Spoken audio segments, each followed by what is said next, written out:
Welcome back to my channel Kagitha creation. ఈరోజు recipe పొట్లకాయ పచ్చడి. అందులో కావాల్సిన పదార్థాలు: ఒక టమాటా, ఎండుమిర్చి, పచ్చిమిర్చి కూడా వేసుకోవచ్చు ఆప్షనల్ గా, పెరుగు, ఉప్పు, ఎల్లుల్లిపాయ, పసుపు, చింతపండు, తాలింపుకి కరివేపాకు. ఇప్పుడు పొట్లకాయనైతే మనం పైన తోలుని చాకుతో ఇలా తీసేసుకోవాలి.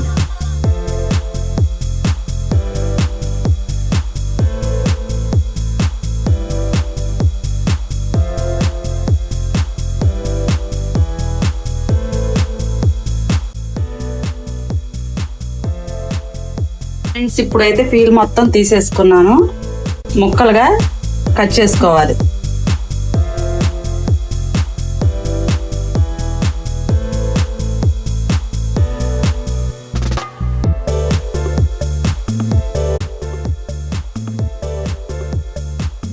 పొట్లకాయ చట్నీని ఈజీగా మనం తయారు చేసేసుకోవచ్చు.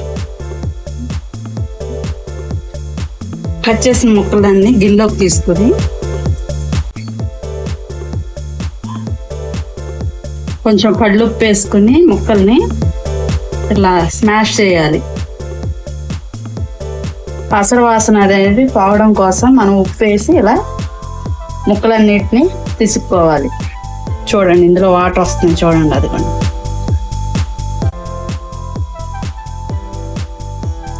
కూడా ఇలా స్మాష్ చేసుకున్న ముక్కలన్నీ పక్కన పెట్టుకోవాలి. ఇప్పుడు పొయ్యి వెలిగించుకుని మనం బాండీలోకి నూనె వేసుకోవాలి. మనం ఎండుమిర్చి వేయించుకోవడం కోసం సరిపడా ఆయిల్ వేసుకోవాలి.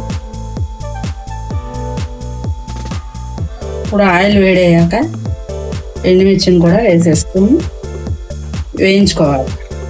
ఎర్రగా వచ్చే వరకు వీటిని వేయించుకోవాలి. ఇప్పుడు మిరకాయలు ఎర్రగా వేగిపోయి తీసేసుకుంటున్నాం.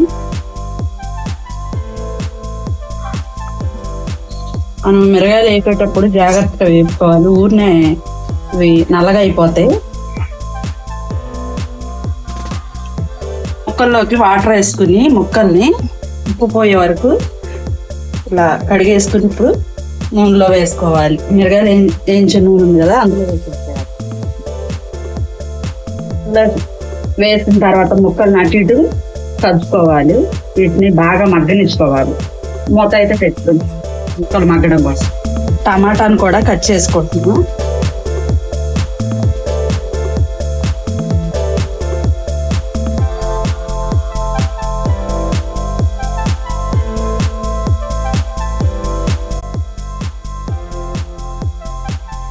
పొట్లకాయ ముక్కలు మగ్గిపోయినాయి. అందులో టమాటాలు కూడా వేసుకుంటున్నాను. మొత్తం ముక్కలు కలిసేటట్టు ఒకసారి తిప్పుకోవాలి.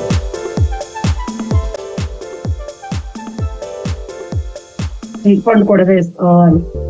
కొంచెం ఒక 5 నిమిషాలు ఇలా మగ్గనిచ్చేసి స్టవ్ ఆఫ్ చేసేసుకోవాలి. ఇప్పుడు ముక్కలన్నీ మగ్గిపోయినాయి. స్టవ్ ఆఫ్ చేసేసుకోవాలి. చల్లారిన తర్వాత మిక్సీ జార్లోకి అన్నీ వేసుకుని మనం చట్నీ చేసుకోవాలి.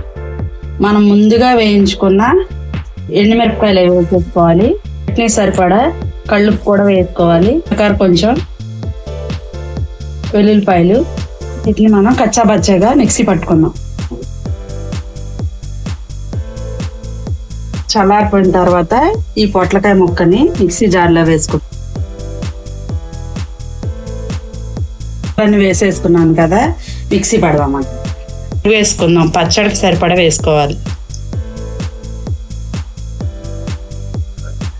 మొత్తం మనం పెరుగు వేసుకున్నాక ఇలా గ్రైండ్ చేసుకున్నాం కదా. ఇప్పుడు తాలింపు పెట్టుకుందాం. పోపు పెట్టుకుందాం. ఆయిల్ వేసుకుందాం. 1 స్పూను ఆవాలు వేసుకుందాం. ఆయిల్ కాగిన తర్వాత మనం ఆవాలు వేసుకోవాలి. ఎండుమిర్చి వేసుకుంటున్నా, కరివేపాకు, పసుపు, ఇక్కడ ఇంగువ చేసుకున్న చట్నీని ఇందులో వేసేసుకోవాలి.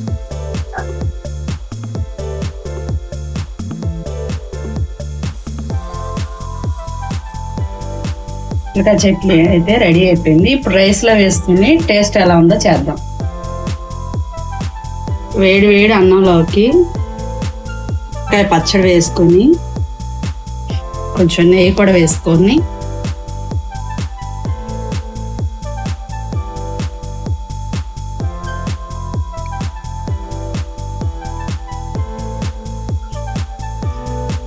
చట్నీ టేస్ట్ అయితే చాలా బాగుంది. మీరు కూడా ఒకసారి ట్రై చేయండి, కామెంట్ చేయండి, లైక్ చేయండి, షేర్ చేయండి, మా ఛానల్ సబ్స్క్రైబ్ చేసుకోండి.